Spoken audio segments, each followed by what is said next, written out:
तर भावांनो, आज मी आणि आमचा रईशभाई चाललो होतो मुंबईला. पहाटे 3 वाजले होत्या. रईशभाईला म्हणलं चल भेळ खाऊ आणि यवतला आलो. यवत टोल नाक्यावरती आम्ही थांबलो बघा, भेळ वगैरे खाल्ली. त्याच्यानंतर निघालो बघा मुंबईच्या दिशेने, कारण आपली गाडी आज खाली होणार होती JNPTला. तिथून निघाल्यानंतर आलो बघा पुण्यामध्ये शिवाजीनगरला आलो. आता ह्या नवीन ब्रिजचं काम चालू आहे अजून. कधी कधी गाड्या वरून सोडतात, कधी कधी खालून सोडतात. त्याच्यानंतर आलो बघा तळेगाव टोल नाक्यावरती. कसा आहे गोगल घालून कसा दिसतोय वाघ, एकदम कडकमध्ये हिरोसारखा दिसतोय का नाही. आलो बघा तळेगावच्या टोल नाक्यावरती. तळेगाववरून निघून आपण आलो बघा HPच्या पेट्रोल पंपावरती, कारण आपल्याला या ठिकाणी नाश्ता करायचा होता. लगेच नाश्ता करून निघालो आपण परत बघा मुंबईच्या दिशेने, कारण लोणावळ्यामध्ये रोज सकाळ सकाळ खूप ट्रॅफिक असतं. कसं आहे मग वातावरण सकाळ सकाळ लोणावळ्यातलं बघा, कसं एकदम हिरवा डोंगर बिंगर झालाय बघा भावांनो. लागलो बघा एकदाच घाट उतरायला. हे बघा इथं स्पीड मीटर आहे भावांनो. इथं जरा काळजीपूर्वक गाडी चालवत जावं तुम्ही, कारण इथं फाईन पडत असते. आपलं स्पीड लिमिट गाडीचं इथं दाखवत असतं. हे सर्वांनी ध्यानात ठेवा. जे कोणी मुंबईला नवीन येत असेल त्यांनी हे लक्षात ठेवा, घाटामध्ये गाडी 40च्या पुढं पळवायची नाही. घाटामध्ये बघा MSF वाला आपला मस्त कानाला फोन बिन लावून कसं बोलत चाललाय बघा भावांनो. घाटामध्ये एक सहसा टू व्हीलरला परमिशन नसते, पण आता काय करणार, हे पोलिसांच्या हाताखाली असतात म्हणल्यानंतर ह्यांना सर्व काही परमिशन असते. त्याच्यानंतर घाटात बघा गाड्या अडवल्या होत्या. काय झालं होतं काय माहिती, पण तेवढं ट्रॅफिक जाम झालं होतं घाटामध्ये. काय विषय झाला होता काय माहिती.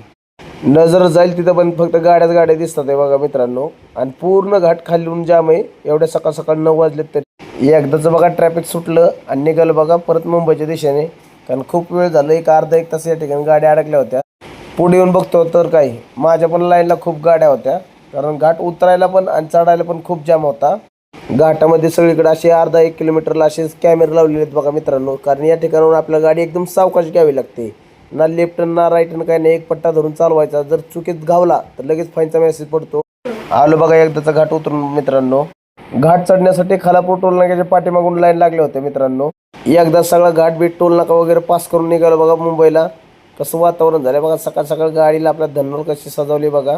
आलो बघा एकदा JWR मध्ये JNPTला आलो आपण. आणि हा बघा कसलं क्रेन एकदम डब्बा उचलून घेते आणि असल्या गाडीवरती मांडते. चुकून जर हा डब्बा पडला तर गाडी बिडी खाली करून निघालो बघा. लोणीकंची पावडर भरायची होती आपल्याला मित्रांनो. आलो बघा पावडर भरण्यासाठी. आपलं नशीब इतकं वाईट आहे ना भावांनो, कारण ना गाडी अख्खी भरली आणि गाडी भरल्यानंतर आम्हाला लोकांच्या लक्षात आलं, माझ्या लक्षात आलं की गाडीत काय पावडर 12 टन बसत नाहीये. 12 पॅलेट गाडीमध्ये बसत नाहीये. मग काय परत ते पॅलेट खाली घ्या, काढा, परत त्याला नीट करा. अर्धा 1 तास मेहनत करून आपली मित्रांनो गाडी फायनली भरून दिली जात आहे. फायनली गाडी भरून बिरून आलो बघा लोणावळ्या घाटामध्ये. तर घाट तर खालूनच जाम लागला होता. इतकं टेन्शन येतं ना भावांनो. हा घाट एकदा जाम लागला कधी वर जाईल घाट चढून हे सांगता येत नाही. कसा बसा घाट चढत आलो बघा लोणावळ्याच्या घाटामधलं जे मंदिर आहे त्या ठिकाणी. फायनली घाट चढून आलो बघा तळेगावच्या टोल नाक्यावरती मित्रांनो. तळेगाव टोल नाका आहे या ठिकाणी. एकदम भारी वाटतं आल्यानंतर. या ठिकाणी घ्यायचा होता आपल्याला चहा. तर भावांनो भेटू आपण उद्याच्या ब्लॉगमध्ये. आणि चॅनलवरती नवीन आला असेल तर चॅनलला फॉलो नक्की करा.